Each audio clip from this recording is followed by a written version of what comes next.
Hello, everybody. This is the Starving Martian, and if you remember, a few weeks ago we looked at this comic book here, Attack of the Killer Tomatoes, issue number 1 of 3, put out by Viper Comics. Unfortunately, they never published issues 2 or 3. One was the only one ever published. However, you would be wrong to assume that this is the only Attack of the Killer Tomatoes comic book in existence.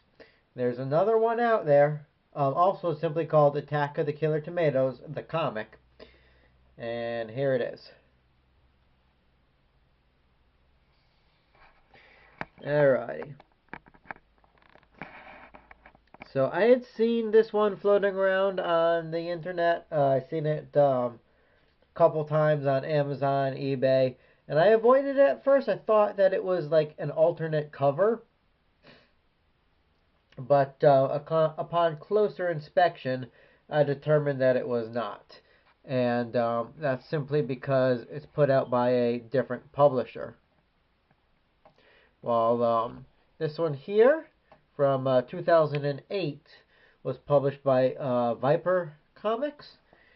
The one we're looking at today is actually put out by Killer Tomato Entertainment Incorporated. So this is more directly associated with Four Squares Productions, the originators, owners of the Killer Tomato franchise. Alright, so right off the bat, you can see that the cover is vastly different. The emphasis here is not on the tomato so much. Yeah, this doesn't actually happen in the comic.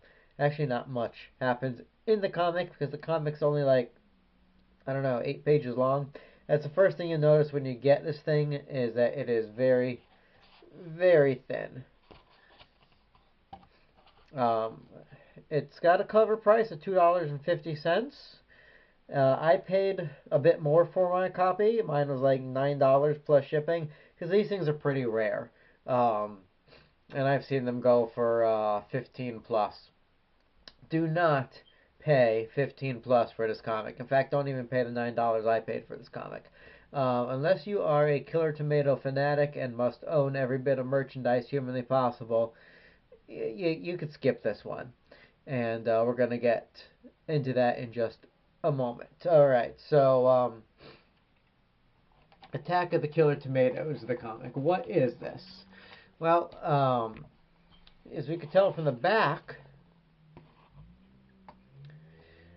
it says they're coming to DVD, Attack of the Killer Tomatoes, hitting stores September 2003. So the DVD was soon to be coming out, and I guess this was a bit of a bit of a promotion for that. There's also information inside the comic about the Killer Tomato website, which I believe is still up and running. And so I don't know where this would have been sold. I don't know if it was actually sold in comic book stores or if it was at conventions. But it is pretty rare, so it's a good collector's piece. But for the comic book reader, it doesn't actually have a whole lot to offer. So we're going to get right down into it. We're going to lay it on the ground and hover over the comic book helicopter style. I just found it easier that way. Alright, so right here on the front page we have Attack of the Killer Tomatoes, the comic, based on the original Killer Tomatoes. And where it says written by, that's the original Killer Tomatoes was written by. This comic has a whole new slew of artists and writers. It's got a little blurb up here which actually contains the funniest bit in the whole comic. At the bottom where it says, you laugh, but remember they got little Timmy. Think about it. When was the last time you met anyone named Little Timmy? They're gone. All of them. Excellent point. So, we move on to the story itself, which is called Genetically Incorrect. Right away we meet a character named Dr. Infecto.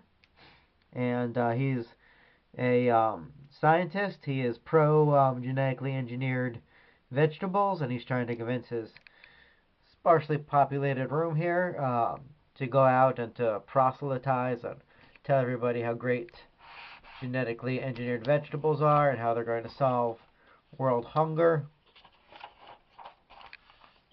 And then we immediately cut to this laboratory where this guy seems to be being experimented on. There's a nice tomato there. I do like the faces on the tomatoes. And this little bit of head we see over here is Dr. Gangrene, the only real look we get at him in the comic book. Now, if you know the movies, Dr. Gangrene was played by John Astin, famous for playing Gomez on the Addams Family. And he also carried over into the cartoon series. So I was glad to see him in the comic, but he doesn't actually get to do much.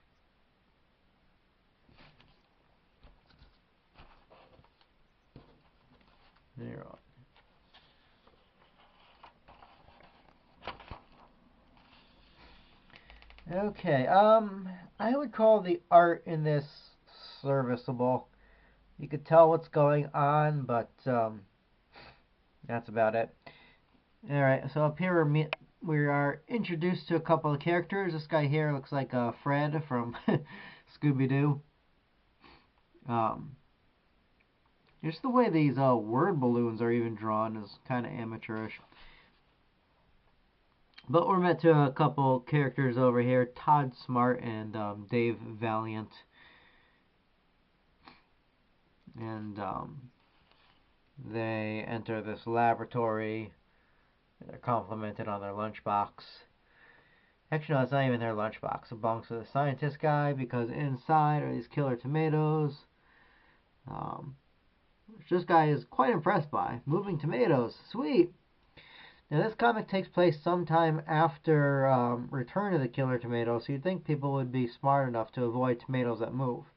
But, be that as it may, the tomatoes attack. Hence the title, Attack of the Killer Tomatoes. And I don't know, this art just doesn't do it for me. Shading on that guy's face, the inside of the tomato's mouth, I mean, it's just very amateurish. Actually, I've drawn a number of Killer Tomato pictures in my time, and they're pretty amateurish too, but I don't try to sell them to the public. Like, these word balloons here, just annoying to follow. So we get a little bit of a news cap of what's going on. News reporter interviews this guy. This is a news report going on. And so now the public is sort of aware that the tomatoes may be on the loose again. And so our hero, Finletter, from the first two movies, dusts off his parachute costume, gets ready for action, teams up with the one survivor from the previous tomato attack.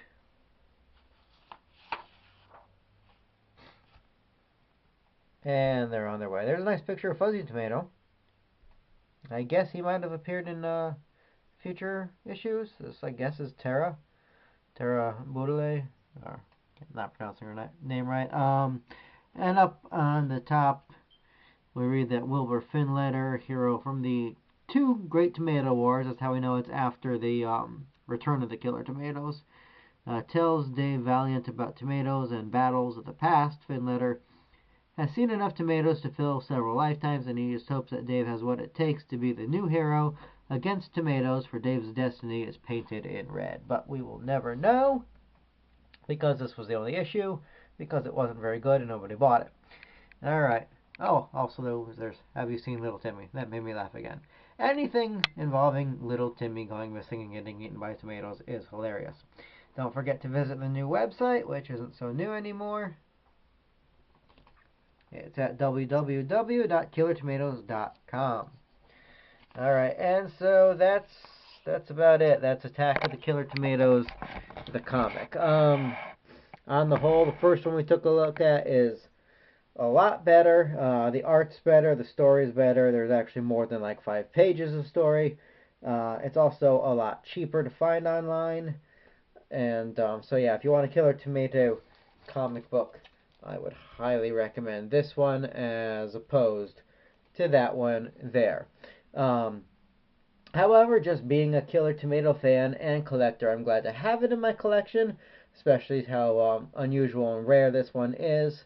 So if you absolutely must have every single Attack of the Killer Tomato comic book ever printed, go ahead and seek this one out. You know, it's kind of cool. Who can say that? You know, it's like Superman fans. They'll never have every Superman comic book ever printed. But Killer Tomato fans, you only have to worry about 2 of them. It's not that difficult. All right, this has been the Starving Martian, everybody. We will catch up with you next time. Have a good one. Bye.